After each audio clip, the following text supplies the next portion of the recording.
விஸ்வகர்மா திட்டத்தின் கீழே அனைவருக்கும் ஒரு நல்ல ஒரு தொழில் வாய்ப்பு கொடுத்திருக்காங்க. முத்ரா கடன் திட்டத்தை வழங்கியது அந்த பாரத நரேந்திர மோடி அரசு. Start up India, make in India. நம்ம பார்க்கக்கூடிய ஒவ்வொரு கடையிலும் இருக்கக்கூடிய ஸ்கேனர் மிஷின் டிஜிட்டல் மயமாக்கப்பட்டு பணம்ன்ற ஒரு விஷயத்தை நம்ம எடுத்துட்டு போய் சுமக்க வேண்டிய வேலையே இல்லாம டிஜிட்டல் பரிவர்த்தனை நம்மளை முன்னேற்றி கொடுத்த ஒரு அரசு நரேந்திர மோடி அரசு.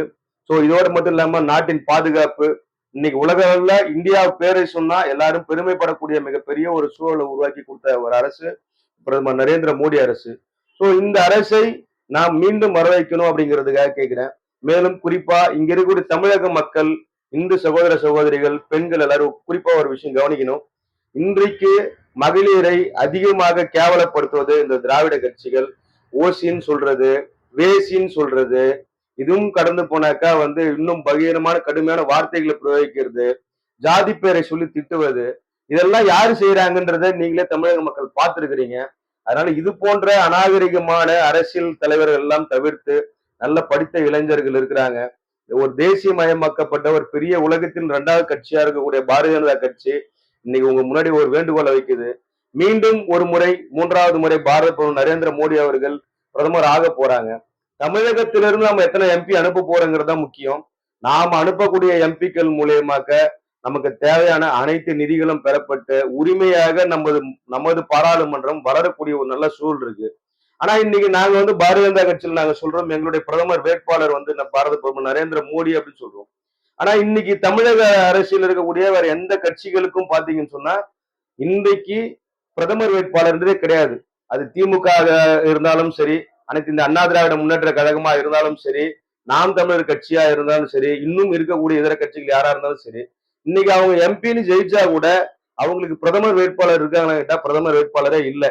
ஒரு குடும்பத்திற்கு எல்லாம் இருந்து ஒரு தலைவன் இல்லைன்னா எப்படி அந்த குடும்பம் சரியா இருக்குமான்றது தெரியலையோ அது மாதிரிதான் ஒரு நாட்டின் பாதுகாப்பை உறுதி செய்யக்கூடிய ஒரு தேர்தல் பாராளுமன்ற தேர்தல்.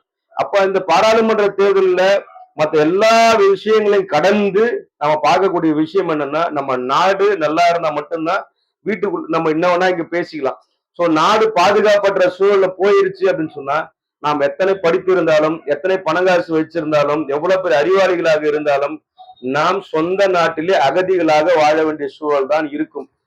அப்போ ஒரு விஷயம் சிந்திச்சு பாருங்க மக்களே, எல்லாம் இருந்து இல்லாம போகணுமா, இருப்பதை நிறைவாக கொண்டு உலகின் குருவாக பாரதம் திகழ வேண்டுமா என்றதை யோசிச்சுட்டு மீண்டும் 3வது முறை பாரத பிரதமர் நரேந்திர மோடி அவர்கள் பிரதமராக நீங்கள் தேசிய ஜனநாயக கூட்டணிக்கு தாமரை சின்னத்தில் வாக்களிக்க வேண்டும்.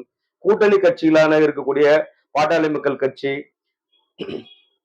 தமிழ்நாடு டிடிவி தினகரன் அவர் தலைமையில் இயங்கக்கூடிய கட்சி, அம்மா மக்கள் முன்னேற்ற கழக கட்சி, இன்னும் சொல்ல போனால் ஓபிஎஸ் தலைமையிலாக அனைத்து இந்த அண்ணா திராவிட முன்னேற்ற கழகத்தின் மீட்பு குழு ஆகட்டும், இன்னும் இருக்கக்கூடிய மற்ற இதர அனைத்து கட்சிகளுக்கும் அவர்கள் சார்ந்த கூட்டணி கட்சிகள் சார்ந்த சிம்பிள் நிற்கக்கூடிய தேசிய ஜனநாயக கூட்டணியின் அனைத்து வேட்பாளர்களுக்கும் நீங்க வாக்கு செலுத்துங்க.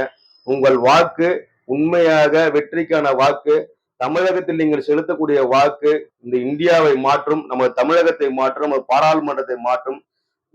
இதுவரை நீங்கள் 60 ஆண்டு காலத்திற்கு மேலாக எத்தனையோ கட்சிகளுக்கு நீங்க வாக்கு செலுத்தி இருந்தாலும் இந்த முறை பாரதிய ஜனதா கட்சிக்கு, தேசிய ஜனநாயக கூட்டணிக்கு அதிக முக்கியத்துவம் கொடுத்து நாட்டின் நலனுக்காக, உங்களுடைய குழந்தைகள் நலனுக்காக, பெண்கள் நலனுக்காக, நல்ல ஒரு மதம் சார்பற்ற எந்த மதத்திற்கும் பாகுபாடு இல்லாத ஒரு அனைத்து இறைவனையும் மதிக்கக்கூடிய ஒரு நல்ல ஒரு அரசுக்கு நீங்கள் வாக்களிக்கணும்னு சொல்லி கேட்டுட்டு தேசிய ஜனநாயக கூட்டணிக்கு வாக்களிக்கணும்னு கேட்டுக்கொண்டு ஒரு தேசபக்தனாக விடைபெறுகிறேன்.